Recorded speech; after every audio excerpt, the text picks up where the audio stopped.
I'm the most important, snapped Max. I am, blasted Monty. I am. I am. Look out, shouted Patrick.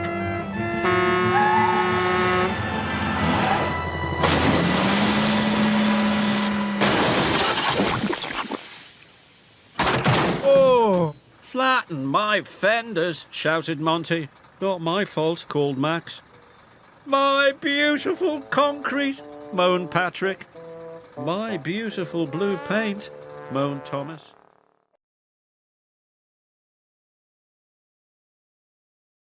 Lay ahead.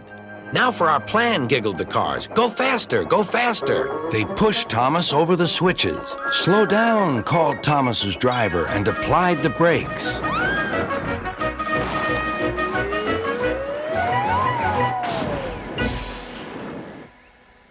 Poor Thomas stood dazed and surprised in a muddy pond as a toad eyed him suspiciously. Bust my buffers, muttered Thomas. The day started so well, too. Duck pulled away the cars.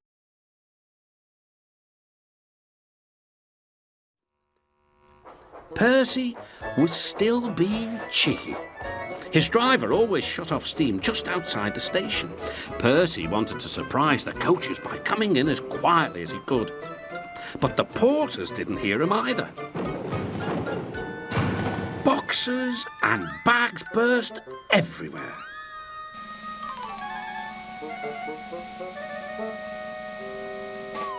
Oh! groaned Percy.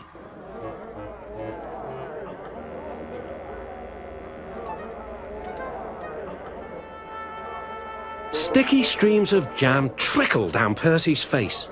A top hat hung on his lamp iron. Worst of all, a pair of trousers coiled lovingly round his funnel. Everyone was very angry.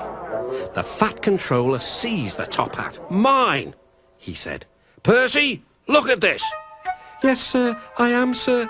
"My best trousers, too." "Yes, sir. Please, sir." "We must pay the passengers for their spoiled clothes. And my trousers are ruined. I hope this will teach you not to play tricks with the coaches."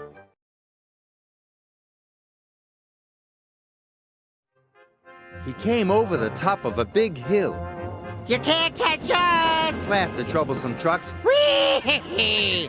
But there was trouble ahead. Duck had stopped at the crossing at the bottom of the hill. Arthur's driver applied the brakes, but it was too late. Squashed fruit flew everywhere.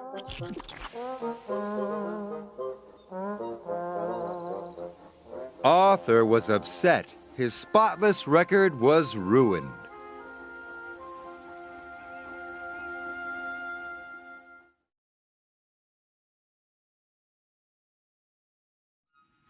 Thomas thought he was being clever. Really, he was only moving because a careless cleaner had meddled with his controls.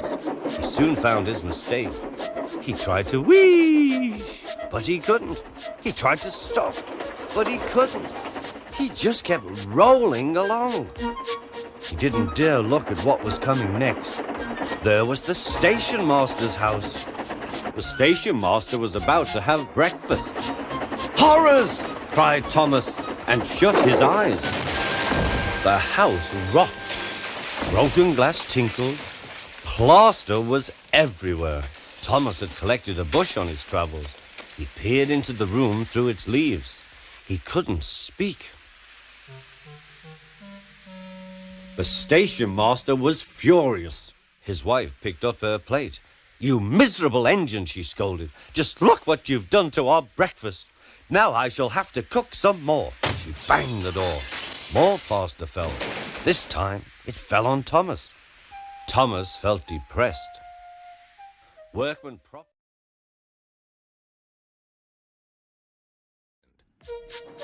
The rails were slippery. He couldn't stop in time.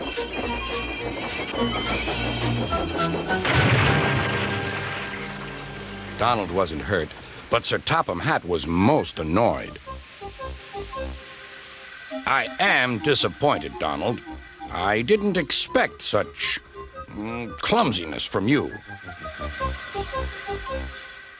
I had decided to send Douglas back and keep you. I'm sorry, sir, said Donald. I should think so, too. You have upset my arrangements. Now, James will have to help with the goods work while you have your tender mended. James won't like that.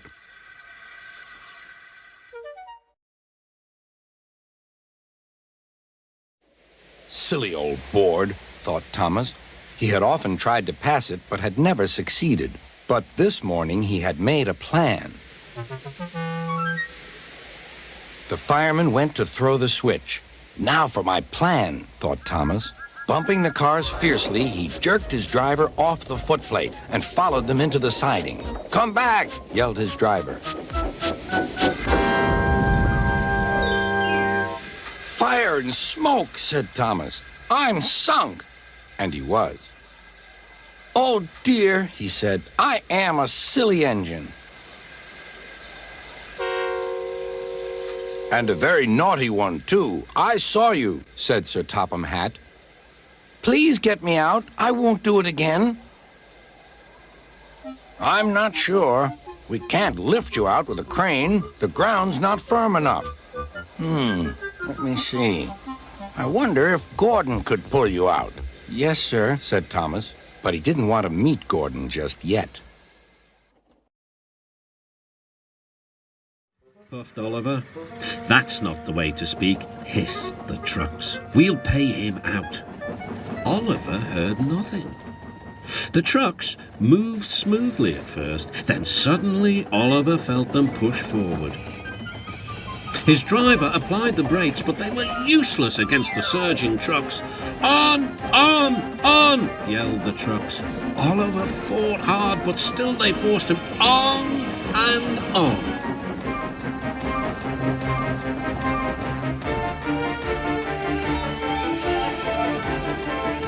At last the trucks grew tired. "I'm winning," gasped Oliver. But it was too late. Oliver lay, bruised and bemused, bunkered down in the turntable well. Duck surveyed the damage. "Hello, Oliver. Are you being a good gracious engine? Beg pardon, of course, but we really don't like this sort of surprise. Donald and Douglas will miss their turntable until it is mended."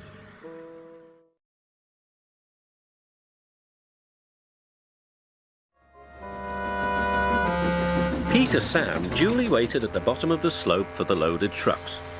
He never bumped trucks unless they misbehaved, but the loaded trucks couldn't see him properly. They thought he was Sir Handel. The chance for trickery had come. "Faster! Faster!" they yelled. "No, no!" wailed the empty trucks. "It's Peter Sam." But it was no use. "Hurrah! Hurrah!" roared the trucks. Peter Sam shut his eyes.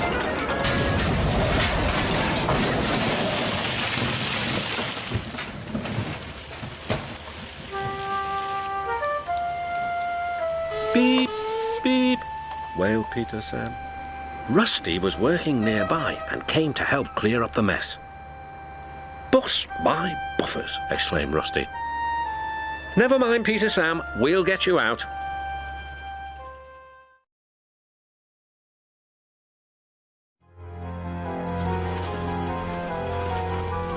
That evening, a big storm raged across the island.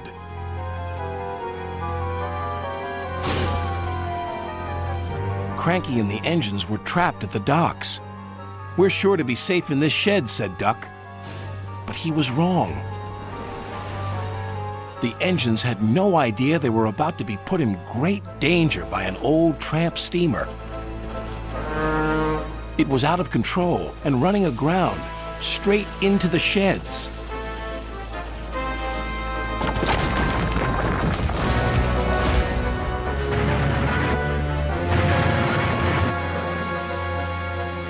Ah! "Help!" called the engines from inside the shed. "I can't!" called Cranky. When the storm was over, Thomas was coming down the hill. Thomas was out of control. Thomas braked as hard as he could, but the fish trucks were too heavy.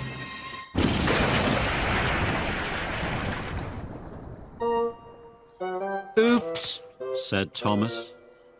"Sorry."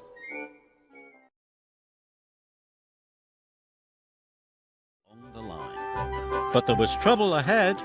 Some faulty points sent his trucks one way, and Thomas onto the old pier rail.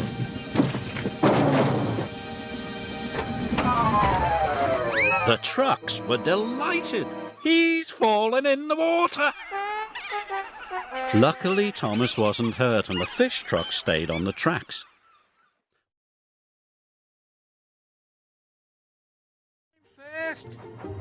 Suddenly, the signal turned red. James applied his brakes and screeched to a halt. But Edward couldn't stop in time. "Sorry," puffed Edward. "I didn't have time to stop." "Don't worry," moaned James. "It was my fault for pushing in." "You're finally in a poster," chuckled Thomas. "Maybe you are good enough after all." But James didn't feel very good. He felt very silly.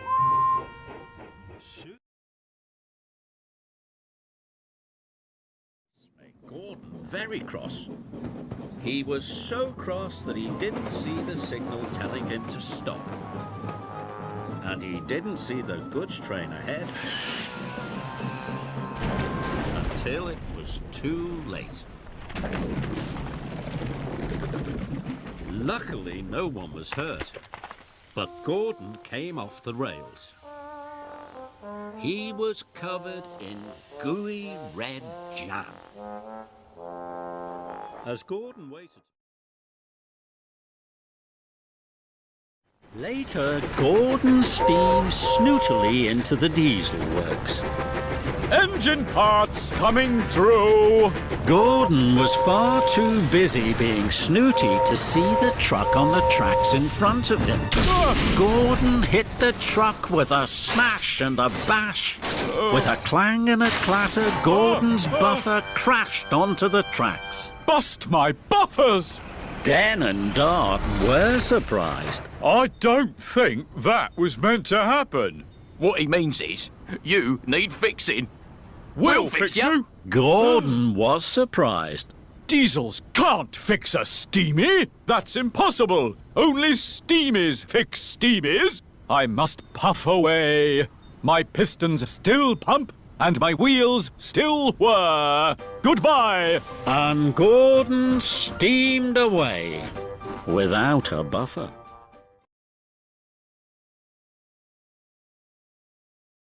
Right where I started. Suddenly, Thomas saw Harry rumbling towards him. Thomas backed away as fast as he could, but he didn't see Bert pulling up behind him. Thomas bumped into Bert, the stinky cheese shot into the air and splattered down all over Thomas, Bert and Harry. "Now we're really stinky," moaned Harry. "The most stinkiest engines ever," groaned Bert. Harry and Bert rushed straight to the washdown. Thomas wanted to go to the washdown too, but Thomas's cheese was all over the track. What am I going to do? Bumped and jumped, the books jiggled and joggled. Then Thomas hit the biggest bump of all. Whoa! Cinders and ashes! The trucks bounced high in the air. They crashed and bashed. They clattered and shattered down to the tracks. Thomas put on his brakes. The books flew high and wide through the air and landed all over Farmer McColl's field. Oh my! The trucks are broke!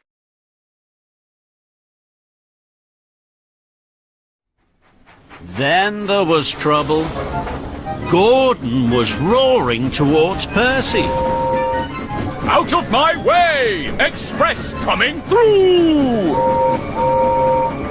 Out of my way! Mail coming through! But Gordon didn't get out of Percy's way. Suddenly, Percy was worried. Oh my! Oh no! Oh help!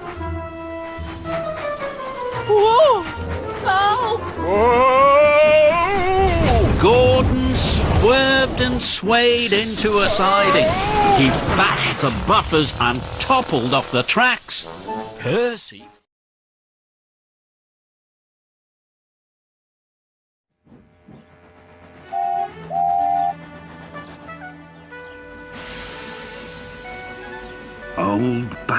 Hold back, whispered Scruffy, and passed a word to the others. The silly trucks giggled. But Oliver knew what to do. There was plenty of sand on the rails and his wheels gripped splendidly. He gave a great heave. Oh! Groaned Scruffy. I don't like this. Go it! Yelled Doc. Well done, boy. Well done. Oh! Wailed Scruffy. Oh! I'm coming apart!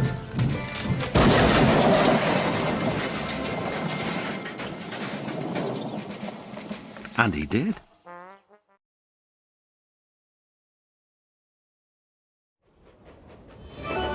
Harvey went faster and faster as he hurried down the slope with the heavy train pushing him forward. Pulling a heavy train downhill is much easier than I thought. But when Harvey reached the next bend, he suddenly realized that he was going much too fast to be safe.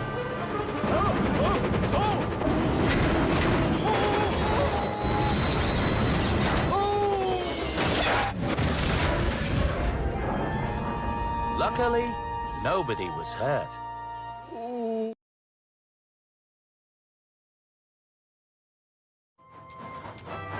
One, two, three. Yes! Oh no! Look out!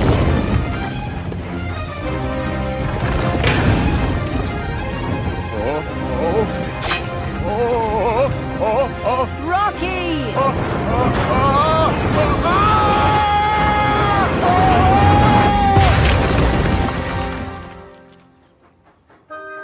Oh dear. Fizzling fire. Whiff was there. Whiff was too tired to puff on. Thomas didn't see Whiff until it was too late. Cinders and ashes! He crashed and he bashed straight into the back of Whiff's rubbish train. The rubbish trucks clattered and battered right off the rails. Stinky rubbish and oily old engine parts toppled.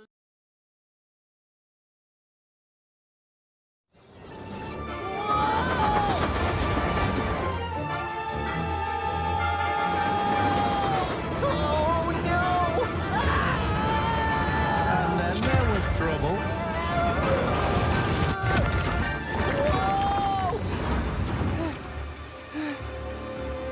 Help! Help! Help!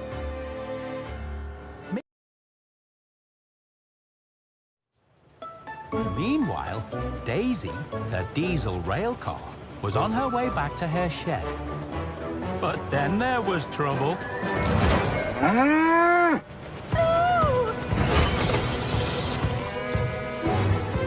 Oh no! Look out!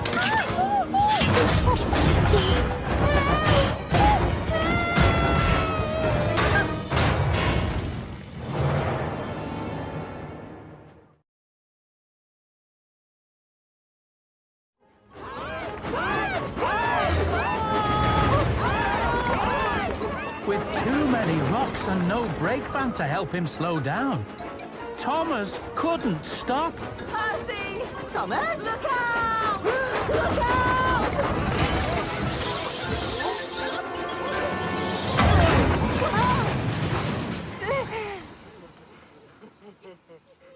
sorry, Percy.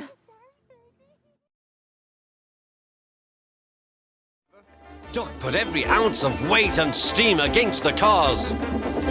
It's too late, Duck groaned and shut his eyes.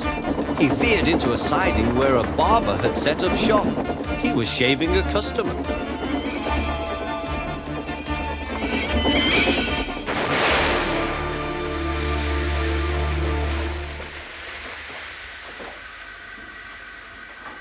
The silly cars had knocked their conductor off his van and left him far behind after he had whistled a warning. But the cars didn't care. They were feeling very pleased with themselves. Beg pardon, sir, gasped Duck. Excuse my intrusion. No, I won't, said the barber. You frighten my customers. I'll teach you. And he lathered Duck's face all over. Poor Duck.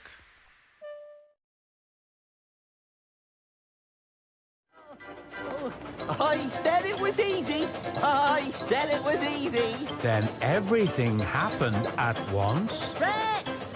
Rex! Watch out! Slow down! Stop! Stop!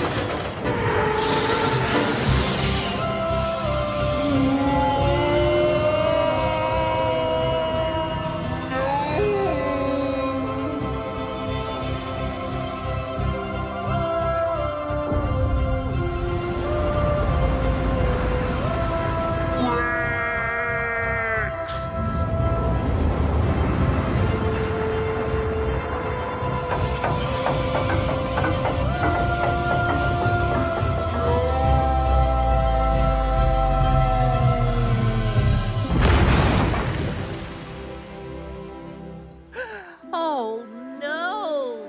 Oh, no.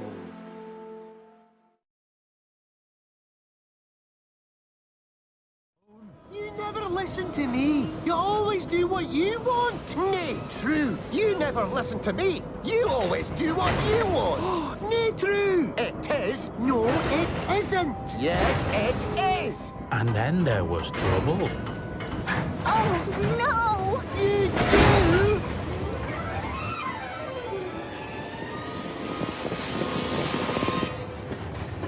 Donny, are we still moving? Or is it... Oh, no! The train! Oh no! Oh no!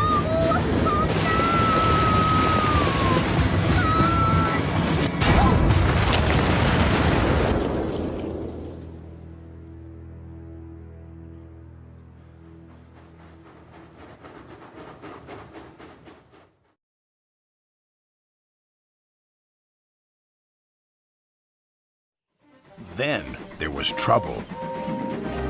As Gordon approached the new station, neither the driver nor fireman could apply his brakes. Something had jammed. The driver reduced steam, but Gordon was still going too fast.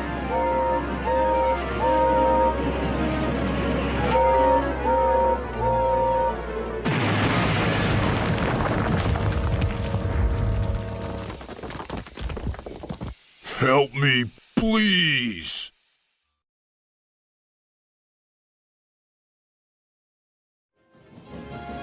When he approached the chocolate factory, his driver applied the brakes, but Percy's wheels just skidded on the oily rails. Oh no! Hooted Percy.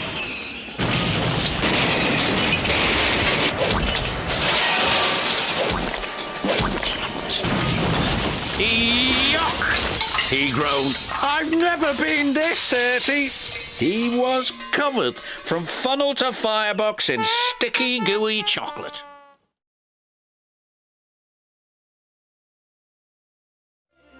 The branch line couldn't take his weight and the rails buckled. Oh, help, Gordon cried as he slid off the tracks and into a field.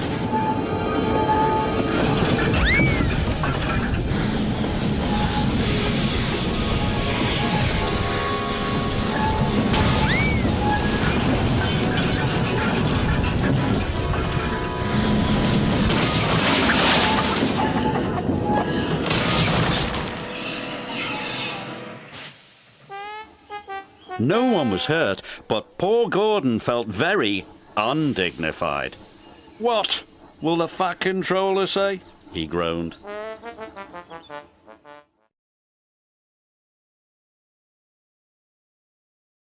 What we need is speed and spin. Back up and watch the rescue. So James backed up, Toby backed up, and Gordon waited. Then James pumped his pistons, his boiler bubbled, and his firebox fizzed. Rescue engine to the ready! James roared and raced down the track. He hit Gordon's buffer with a biff and a bash and a terrible smash. Gordon the Grand had toppled off the track into the muddy fen, and James the Rescue Engine had splished and sploshed into the mud after him.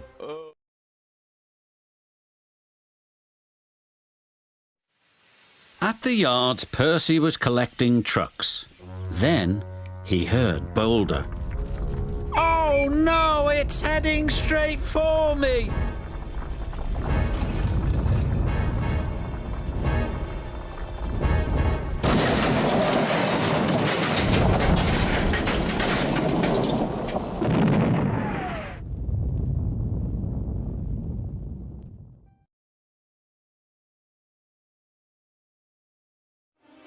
But Thomas didn't want to listen.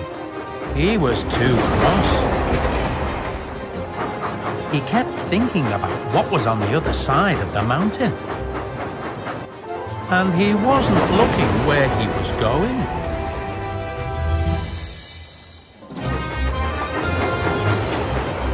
No! Thomas! Watch out!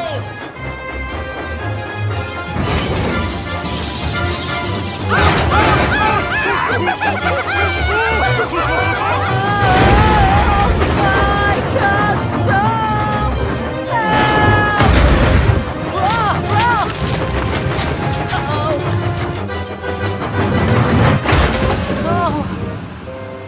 Luckily, nobody was hurt.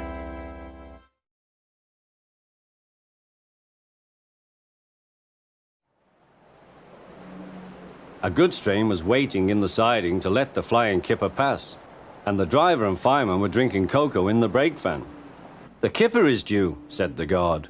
"Who cares?" said the fireman. "This is good cocoa." The driver got up. "Come on, fireman, back to our engine." They got out just in time.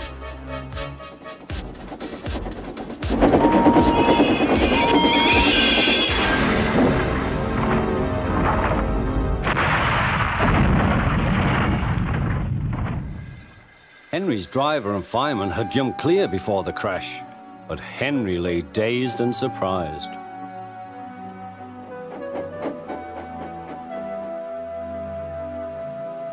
The Fat Controller came to see him. "The signal was down, sir," said Henry. "Cheer up, Henry, it wasn't your fault. Ice and snow caused the accident. I'm sending you to Crewe, a fine place for sick engines. They'll give you a new shape and a larger firebox. You'll feel a different engine and won't need special coal anymore. Won't that be nice?" "Yes, sir," said Henry doubtfully.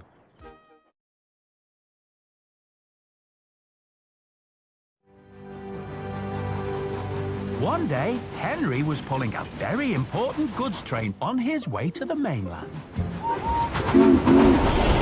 Faster! Faster! Hurry up, Henry! We haven't got all day! A faulty signal should have warned Henry there was another goods train stuck on the track up ahead. Then, everything happened at once.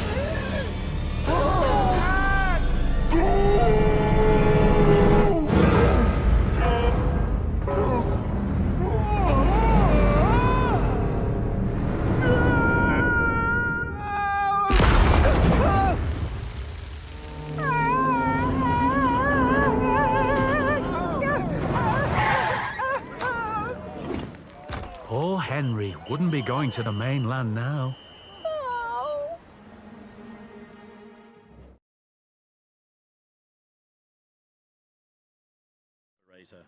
Ned was still dreaming of knocking buildings down and wasn't watching where he was going. "Look out!" cried his operator. But it was too late. The chimney rocked, the bricks crumbled, the workmen and the foreman took cover.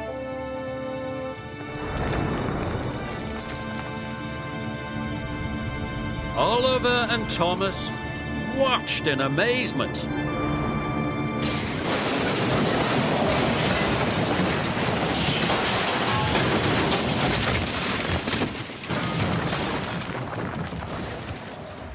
Oops.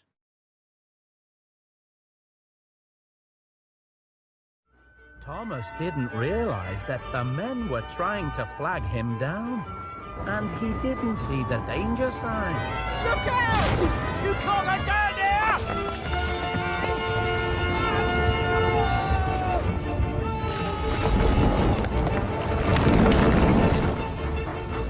Cinders and ashes!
Edward was right. Cars can run an engine right off the rails.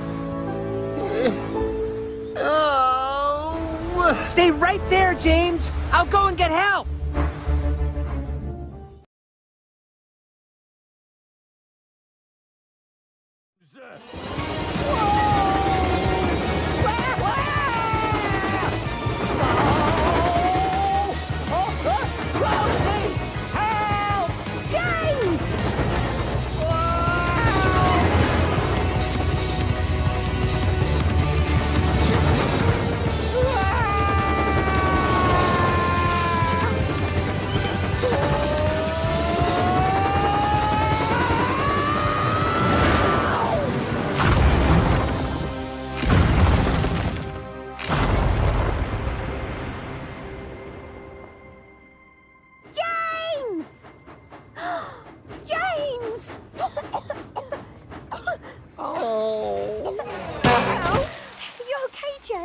I think so. How's my paint looking?